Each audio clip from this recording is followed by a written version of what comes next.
Authorities said 10 people were killed in the confrontations, which made Sunday one of the deadliest days since massive protests started in early April. Caracas, San Cristobal, Venezuela, July 30th. Reuters. Deadly protests rocked Venezuela on Sunday as voters broadly boycotted an election for a constitutional superbody that unpopular leftist President Nicolas Maduro vowed would begin a new era of combat in the crisis-stricken nation. Anti-Maduro activists wearing hoods or masks erected barricades on roads, and scuffles broke out with security forces who moved in quickly to disperse demonstrators who denounced the election as a naked power grab by the president. Authorities said 10 people were killed in the confrontations, which made Sunday one of the deadliest days since massive protests started in early April. Maduro, widely disliked for overseeing an unraveling of Venezuela's economy, has promised the assembly will bring peace by way of a new constitution after 4 months of opposition protests in which more than 120 people have been killed.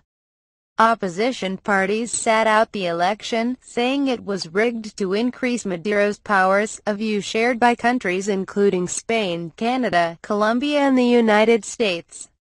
The Trump administration is considering imposing U.S. sanctions on Venezuela's vital oil sector in response to Sunday's election, U.S. officials said.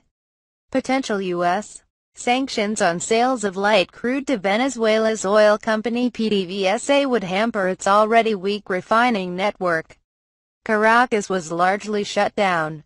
Streets were deserted and polling stations were mostly empty, dealing a blow to the legitimacy of the vote.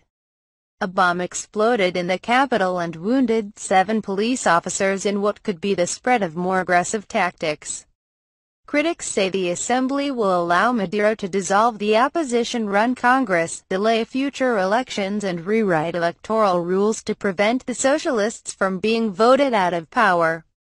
The opposition vowed to hold protests again on Monday and to keep pressuring Maduro's cash-strapped government until he's forced from office. Even if they win today, this won't last long, said opposition supporter Berta Hernandez, a 60-year-old doctor in a wealthier Caracas district.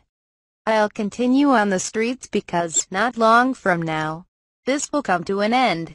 Maduro, a former bus driver and union leader narrowly elected in 2013, dismisses criticism of the assembly as right-wing propaganda aimed at sabotaging the brand of socialism created by his mentor and predecessor, the late Hugo Chavez.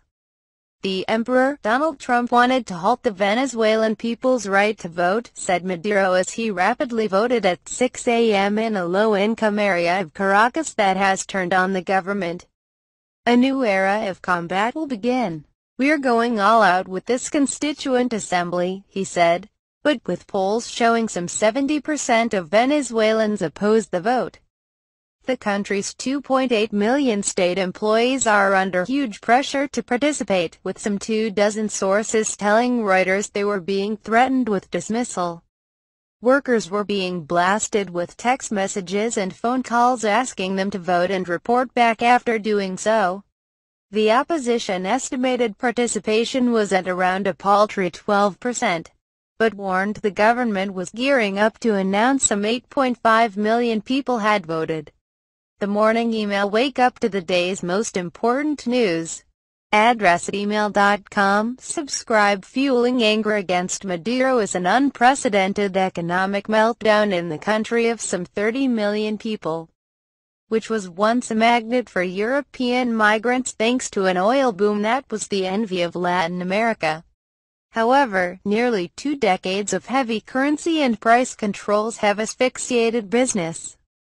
Venezuelans have seen their purchasing power shredded by the world's highest inflation rate.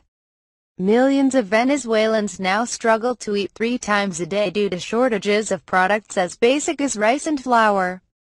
Sometimes I take bread from my mouth and give it to my 2 kids, said pharmacy employee Trina Sanchez, 28, as she waited for a bus to work. This is a farce. I want to slap Maduro. To show the massive scale of public anger, the opposition organized an unofficial referendum over Maduro's plan earlier this month. More than 7 million voters overwhelmingly rejected the Constituent Assembly and voted in favor of early elections. The opposition's bid last year to hold a recall referendum against Maduro was rejected. Regional elections have been postponed and the president has repeatedly ignored Congress.